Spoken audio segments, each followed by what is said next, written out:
বিভিন্ন ওয়েবসাইটে আমি যখন বিভিন্ন অঙ্কের ভিডিও দেখি, তখন আমার ক্ষেত্রে প্রথমে যে সমস্যাগুলো হয়, আমি সাধারণত সেগুলো খুব সহজে বুঝতে পারি না। আমি খুবই সাধারণ মানের একজন শিক্ষার্থী। আমি শিখছি।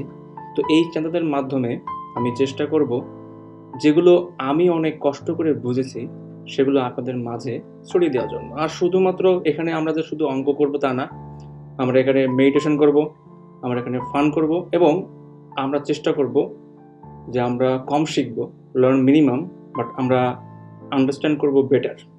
সো এই চ্যানেলের স্লোগান হবে learn minimum but understand better. তো শুরু করা যাক। আজকের প্রথম যে চ্যাপ্টার নিয়ে আমরা আলোচনা করতে যাচ্ছি সেটা হচ্ছে লাভ ক্ষতি। খুবই সহজ চ্যাপ্টার। আমি বিশ্বাস করি মাত্র একটা থেকে দুটা সূত্র বা দুটো বিষয় মাথায় রাখলে পুরো লাভ ক্ষতির চ্যাপ্টার কভার করা সম্ভব। এবং এই অঙ্কগুলো বিসিএস হোক কিংবা ব্যাংক হোক, প্রত্যেকটা পরীক্ষাতেই এখান থেকে অঙ্ক থাকে। তো এখন আর কথা বাড়াচ্ছি না, আমরা শুরু করতে যাচ্ছি। এবং ভিডিওর শেষে আমরা চেষ্টা করব কোনো একটা মোটিভেশন বা কোনো একটা হতে পারে যে অন্য কোনো বিষয় নিয়ে আলোচনা করার। তো ঠিক আছে, শুরু করা যাক। তো আমরা সবসময় দেখে থাকি বিভিন্ন কার্টুন নেটওয়ার্কসে যে মোটু পাতলু। আজকের লাভ ক্ষতির প্রথম যে সূত্র, প্রথম যে চ্যাপ্টার, সেটা আমরা কভার করবো মোটু পাতলুকে দিয়ে। তো এখানে আজকে আপনি নিজেই আজকে এখানে লাভ ক্ষতি এর সূত্র আবিষ্কার করবেন। আমরা বলবো আবিষ্কার করছেন আপনি নিজে। আমরা কোনো কিছু মুখস্থ করব না, আমরা চেষ্টা করব একটা অঙ্ক বিভিন্নভাবে করে দেখানোর। তো শুরু করা যাক। ধরে নিচ্ছি মিস্টার মোটু 100 টাকা, মোটু 100 টাকা পাতলুকে দিল। তো এখন সে তো পাতলুকে নিশ্চয় টাকা খুব ফ্রিতে দিবে না, কোনো একটা প্রোডাক্টের মাধ্যমে। ধরে নিলাম একটা ঘড়ি। মোটু একটা ঘড়ি পাতলুকে দিল, পাতলু 100 টাকা মোটুকে দিল। তার মানে এইখানে মোটু ইনকাম করলো 100 টাকা, যেটাকে আমরা সবসময় অঙ্কে বলি সেলিং প্রাইস। এবং এখানে পাতলু ঘড়িটা কিনলো 100 টাকায়, এটা হচ্ছে পাতলুর জন্য কস্ট প্রাইস। খুব ইজি। এখন যদি আমি বলতে চাই যে মোটু এই যে 100 টাকায় পাতলুকে একটা ঘড়ি দিল, এইটা এখানে সে 10% বা 10 টাকা পার্সেন্ট বাদ এই মুহূর্তে 10 টাকা সে লাভ করেছে। তাহলে সেক্ষেত্রে মোটু তাহলে এই ঘড়িটা কত টাকায় কিনেছিল? যদি আপনি একটু চোখটা বন্ধ করে আস্তে আস্তে নিঃশ্বাস নিয়ে চিন্তা করে দেখেন, তার মানে মোটু এই ঘড়িটা কিনেছিল 90 টাকায়। খুব সহজ। এখন প্রথমত আমরা যে সূত্রটা শিখে নিলাম এর মধ্যে, যে মোটু যে ঘড়িটা কিনেছিল 90 টাকায়, সেটা সে পাতলুর কাছে বিক্রয় করলো 100 টাকায়। তাহলে আমরা যদি দেখি এখানে মোটুর লাভ কত হলো, সেটা আমরা কিভাবে বের করব? 100 বিয়োগ 90, 10 টাকা।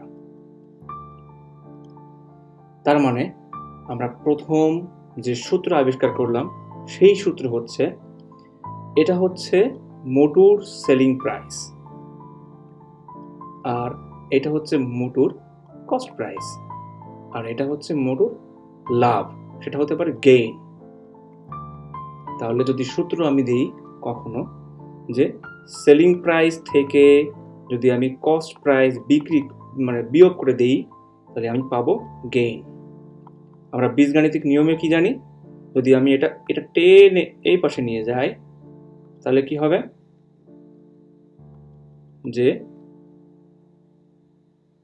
সেলিং প্রাইস সমান গেইন প্লাস কস্ট প্রাইস। ব্যাস, আমাদের প্রথম সূত্র ধরে নিলাম। আপনার প্রথম সূত্র আবিষ্কার। আমরা এটা মুখস্থ করবো না, আমরা এটা খুব সাধারণ একটা বিষয় দিয়ে এটা বুঝে নেব।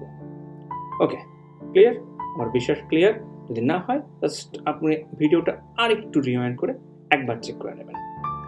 এবার আমরা পরের পর্বে চলে যাব, পরের পার্টে। আমরা এখন আরেকটা সূত্র আবিষ্কার করতে যাচ্ছি। এটাই মুছে দিচ্ছি। এখন যেটা পাটলু কিনেছিল সেই ঘড়িটা কোনো একটা সময়, হতে পারে কয়েকদিন পর বা কিছু একটা সময়, কোনো একটা পরে, একটা নির্দিষ্ট সময় পরে পাটলু এই ঘড়িটা আরো অন্য কোনো বন্ধুর কাছে বিক্রি করে দিল। সেটা কত টাকায় বিক্রি করলো? যেহেতু ঘড়িটা পুরনো, তার মানে পাটলু ধরে নিলাম বিক্রি করলো এই ঘড়িটাই 80 টাকায় আরেকটা বন্ধুর কাছে। তাহলে এবার যদি আমি চিন্তা করি যে এখানে পাটলুর কি গেইন হলো নাকি লস হলো, অর্থাৎ লাভ হলো নাকি ক্ষতি হলো, যেটা আমাদের চ্যানেলের এই কোর্সের প্রথম চ্যাপ্টার, লাভ হলো না ক্ষতি হলো। যদি এটা আমাকে চেক করতে হয় তাহলে আমি কিভাবে চেক করব? খুব সাদা বাংলায় আপনি যদি একটু চিন্তা করেন তাহলে দেখতে পাচ্ছেন যে এই ঘড়িটায় পাটলু কিনেছিল 100 টাকা দিয়ে, তাই না? এবং এই ঘড়িটায় পাটলু বিক্রি করলো 80 টাকা দিয়ে। তার মানে নিশ্চয় পাটলুর ক্ষতি হয়েছে। তাহলে কত টাকা ক্ষতি হয়েছে? যদি আমি বলি 100 বিয়োগ 80 সমান 30 টাকা। নিশ্চয় আপনি এখান থেকে বের করতে পারবেন। যদি আমি বলি তাহলে এটা হচ্ছে কস্ট প্রাইস, এটা হচ্ছে সেলিং প্রাইস, বিক্রয় মূল্য, এবং এটা হচ্ছে কি লস হয়েছে।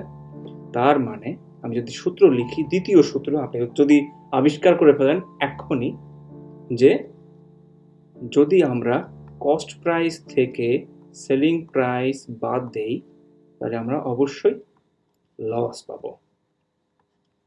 এটা হচ্ছে আমাদের দ্বিতীয় আবিষ্কার। যে এটা যদি আমি একটু পরের লাইন দিয়ে দিই,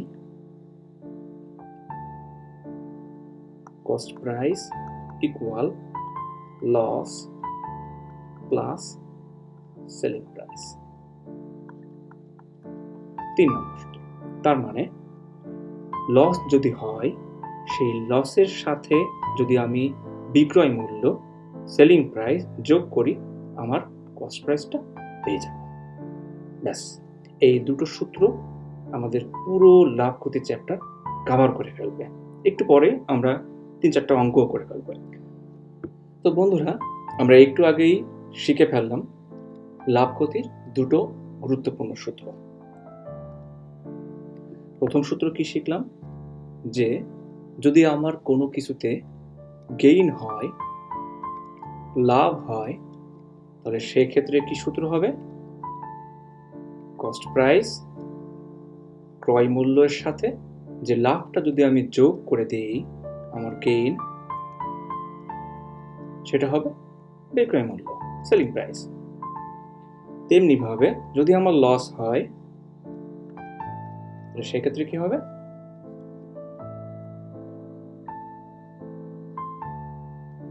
ক্রয় মূল্য থেকে যদি আমি আমার লসটা বিয়োগ করে দিই তবে আমি পাবো সেলিং প্রাইস। তার মানে যখন আমার লাভ হয় তখন বিক্রয় মূল্য বেশি, বিক্রয় মূল্য বড় হয়। যখন আমার লস হয় তখন বিক্রয় মূল্য ক্রয় মূল্যের থেকে কম হয়। কখনো কোনো পরীক্ষায় ধরনের প্রশ্ন এসে যায় যে কোনটা সঠিক। সেই ক্ষেত্রে আমরা কি বলতে পারি? এই ক্ষেত্রে বিক্রয় মূল্য এটা ক্রয় মূল্য থেকে বড়, এবং এই ক্ষেত্রে আমার ক্রয় মূল্য বিক্রয় মূল্য থেকে বড়। ব্যাস, আর কোনো কথা না। আমরা এবার আমাদের প্রথম অঙ্কে চলে যাব।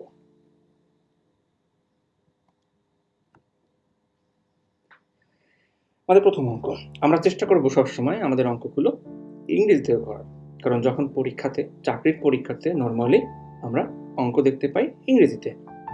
এখন আমি অঙ্কটা পড়ে ফেলি। Find the cost price. Cost price বের করতে বলছে আমার when selling price is 517 টাকা at a gain of 10%. আচ্ছা, আমার অঙ্কে প্রথম কি দেওয়া আছে আমি সেটা লিখে ফেলি। অ্যান্সার যখন লিখব ফাইন্ড দ্য কস্ট প্রাইস বের করতে হবে। সেলিং প্রাইস 517 টাকা এবং গেইন 10%। আচ্ছা, তো আপনি বলতে পারেন যে ভাই একটু আগে তো আমাকে পার্সেন্ট শেখানো হয়নি গেইনের, সেক্ষেত্রে কিভাবে করব? যখন কোনো কিছুর পরে পার্সেন্ট মানে 100তে কত দেওয়া হয়, তখন সেটা আমরা এইভাবে লিখতে পারি। যখন পার্সেন্ট দেওয়া হয়, পার্সেন্টের বদলে আমরা লিখতে পারি সেই সংখ্যা বাই 100। যে কোনো কিছুর সাথে পার্সেন্ট দেওয়া থাকলে তার সাথে আমরা 1/100 গুণ করব। আচ্ছা, এখন আমরা অঙ্কটা করে ফেলবো। তাহলে আমরা দেখতে পাচ্ছি আমাদের গেইন হয়েছে, আমরা দেখতে পাচ্ছি আমাদের সেলিং প্রাইস দেওয়া আছে। সুতরাং খুব সহজেই আমরা আমাদের কস্ট প্রাইস বের করতে পারি। আমি যদি আগেরটা রিক্যাপ করে দিই, আমার গেইন যদি হয় তাহলে আমার কস্ট প্রাইস প্লাস গেইন বা gain percent equal selling price. Gain percent তখনই হয় যখন আমরা 100 টাকা হিসাব করতে শুরু করি। আচ্ছা, তাহলে যদি আমরা এই অঙ্কটা এখন করে ফেলি, আমরা দেখতে পাচ্ছি যে আমার 10 টাকা, 100 টাকায় 10 টাকা লাভ হয়েছে। যদি আমি লিখি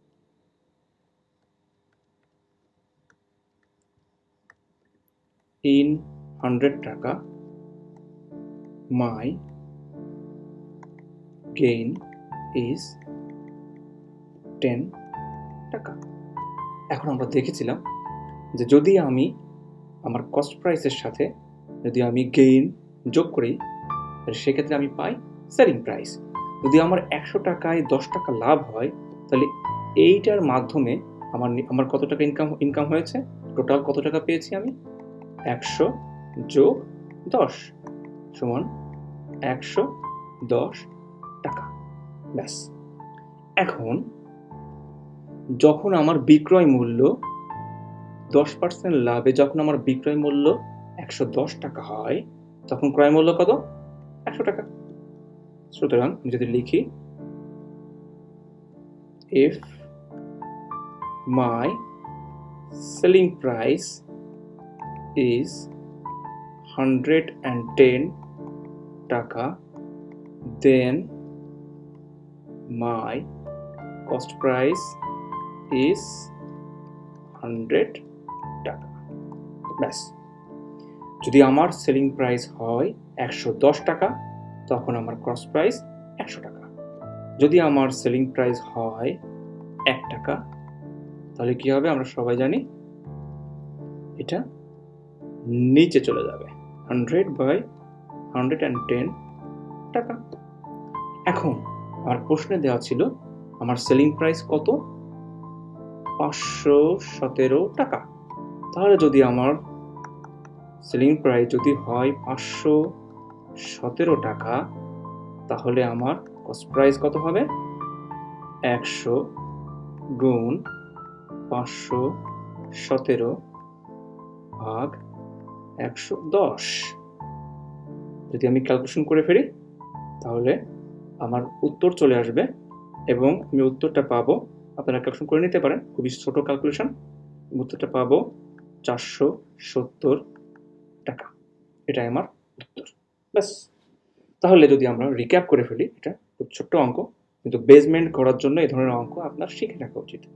যদি আমরা রিক্যাপ করে ফেলি যে আমরা কি করলাম, সে রিক্যাপটা হবে এরকম। প্রথমে আমার এই অঙ্কে কস্ট প্রাইস চেয়েছিল এবং আমার সেলিং প্রাইস বলা ছিল এবং 100 টাকায় কত টাকা আমার লাভ ছিল সেটা বলা ছিল। তো আমরা দেখেছি, আমরা লিখে গেছি কস্ট প্রাইস, সেলিং প্রাইস এবং গেইন 10%। এবং গেইন 10% মানে হচ্ছে 100 টাকায় 10 টাকা লাভ। আমি লিখেছি ইন 100 টাকা মাই গেইন ইজ 10 টাকা। তার মানে 100 টাকা যদি আমার 10 টাকা লাভ হয়, তাহলে আমার সেলিং প্রাইস কত? 100 যোগ 10। কারণ আমরা দেখেছিলাম যদি গেইন হয় তাহলে কস্ট প্রাইস যুক্ত গেইন সমান সেলিং প্রাইস, ব্যাস 110 টাকা। এখন যদি আমার বিক্রয় মূল্য হয় 110 টাকা, তাহলে আমার ক্রয় মূল্য হবে 100 টাকা। 1 টাকা হলে কত? 517 টাকা হলে কত? উত্তর 470 টাকা। বাস, ইজি। আমার বিশ্বাস আপনি বুঝতে পেরেছেন। পরের অঙ্ক, find the cost price when selling price is 585 টাকা and loss is 10%। এই অঙ্কটা আমি আপনাদের জন্য দিয়ে যাচ্ছি। আপনারা চাইলে এই অঙ্কটা করে কমেন্ট বক্সে জানান তার উত্তর কত হবে। সঠিক উত্তর হলে আমি জানিয়ে দেব। তবে একটা ছোট্ট ক্লু দিয়ে যাই আমি অঙ্কে, সেটা হচ্ছে আমাদের এই অঙ্কের বড় বিষয় হচ্ছে আপনার যদি লস দেওয়া আছে, তার মানে আমরা জানি যদি আমরা কস্ট প্রাইস থেকে লস বিয়োগ দিয়ে দেয় তবে আমরা সেলিং প্রাইস পেয়ে যাব। বাকিটা আপনিই করতে পারবেন। আমরা এখন পরের অঙ্কে চলে যাব এবং পরের অঙ্কটা হবে একটু ট্রিকি। দেখা যাক। লাভ ক্ষতির তৃতীয় এবং প্রথম পর্বের শেষ অঙ্কে আমরা চলে এসেছি। তো আমরা শুরু করেছিলাম লাভ ক্ষতির একদম এন্ট্রি পর্যায়ে এবং আমরা ইনশাল্লাহ শেষ করব আমাদের পুরো এই প্লেলিস্টটা লাভ ক্ষতির খুব অ্যাডভান্স লেভেলের অঙ্ক পর্যন্ত। এবং আমি আশা করি আপনি এই সব অঙ্কগুলো বুঝে বুঝে চলে গেলে আপনাকে বারবার এটা প্র্যাকটিস করার প্রয়োজন হবে না। কারণ আপনি খুব ভালো করেই জানেন যে বাজারে গেলে যখন আপনি দেখেন যে কোনো কিছুর দাম যদি বলে 110 টাকা, আপনি যদি সেটা কমিয়ে যদি 100 টাকার মধ্যে কিনতে পারেন, তাহলে আপনি জিতলেন কত? প্রায় 10 টাকা জিতলেন, বারগেইন করে ডিসকাউন্ট নিলেন 10 টাকা। তো এইটা বের করার জন্য যেরকম আপনাকে বারবার অঙ্কটা প্র্যাকটিস করতে হয় না, আপনি যদি একবার আপনার ভিতরে এই অঙ্ক নিয়ে চলে আসতে পারেন, তাহলে আপনাকেও বারবার এই অঙ্ক করতে হবে না। আপনাকে শুধু মাঝে মাঝে আওড়াইতে হবে কি করতে হবে। ওকে, এখন আমরা পরের অঙ্ক চলে আসি। The cost price of a book is 40% of the selling price. The percent that the selling price is of cost price is.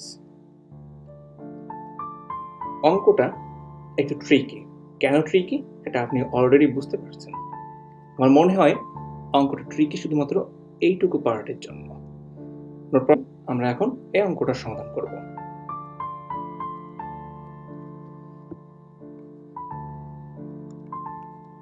এখন আমরা এই অঙ্কটার উত্তর করব। তার আগে অঙ্কটা বুঝে নেওয়া যাক। দ্য কস্ট প্রাইস, ক্রয় মূল্য, একটা বইয়ের ক্রয় মূল্য is 40% of the selling price. তার মানে যে বইটা একজন ব্যক্তি, যদি আমরা ধরে নেই বিক্রয় মূল্য 100 টাকা, তাহলে তার ক্রয় মূল্য 40 টাকা। ইজি। আচ্ছা, ধরে নেই সেলিং প্রাইস 100 টাকা। আচ্ছা, দেন তাহলে কস্ট প্রাইস কত? যেহেতু 40%, তার মানে 40 টাকা। আচ্ছা, ট্রিকি পার্টটা হচ্ছে বিক্রয় মূল্য ক্রয় মূল্যের ঠিক শতকরা কতটুকু সেটা বের করতে হবে। বিক্রয় মূল্য ক্রয় মূল্যের কতটুকু, তার মানে আমরা যদি এটা দেখি যে ক্রয় মূল্য 40 টাকা, কস্ট প্রাইস 40 টাকা হলে আমার সেলিং প্রাইস 100 টাকা। বলেছে আমার বিক্রয় মূল্য ক্রয় মূল্যের কতটুকু, মানে বিক্রয় মূল্যটার হিসাব বের করতে হবে। 100 টাকা সেলিং প্রাইস। যদি আমার 1 টাকা হয় তাহলে সেক্ষেত্রে 140 টাকা হবে সেলিং প্রাইস। এখন কি বের করতে বলছে? পার্সেন্ট, দ্য পার্সেন্ট বের করতে বলছে। সুতরাং 100 টাকা যদি আমার কস্ট প্রাইস হয়, তাহলে 100 ইন্টু 100 বাই 40 সমান 4, ছোট করে নিই, 25 ইন্টু কোটায় আমরা এখন একটু ভিন্নভাবে করব। দেখি কিভাবে করা যায়। আমরা এই পার্টটুকু মুছে দিই। কস্ট প্রাইস এই 40 এর কত বেশি হচ্ছে 100। তার মানে যদি আমি এরকম ধরি যে এক্ষেত্রে 40 ইকুয়াল 100%, তাহলে যদি 40 ইকুয়াল 100% হয়, অতএব 100 কত, 100 ইন্টু 100/40 সমান সেই একই উত্তর আসবে। এবং যদি আমরা খুব সাধারণভাবে চিন্তা করি যে 40 যদি 100%, যদি 40 100%, আরেকটা 40 আরেকটা 100%, মানে 200%, এটুকু হলো 200% বা 200 যদি, এবং আমি কিন্তু 40 + 40 80 হলো আরো 20, মানে আরো 50%, 40 এর অর্ধেক 50% হয়, তাহলে 250%। যদি আপনি এমনি চিন্তা করেন অঙ্কটা করার প্রয়োজন পড়বে না। তাহলে আমরা দেখলাম একটি বইয়ের cost price of a book is 40% of the selling price. The percent that the selling price is of cost price is, এই অঙ্কটা প্রথমে আমরা বের করলে ধরে নিলাম যে আমার সেলিং প্রাইস 100 টাকা। যদি সেলিং প্রাইস 100 টাকা হয়, বলেই দিয়েছে তার 40% হচ্ছে কস্ট প্রাইস। সো এখানে যদি কস্ট প্রাইস 40 হয়, সেলিং প্রাইস 100, 1 হলে কত, 100 হলে কত, কিংবা আপনি এভাবেও এই অঙ্কটা বের করে নিতে পারবেন। তো বন্ধুরা, প্রথম এই পর্বের জন্য আপনাদের ধন্যবাদ। এখন ইনশাআল্লাহ আমরা চেষ্টা করব সামনের পর্বে আরো চমৎকার কিছু অঙ্ক করার জন্য।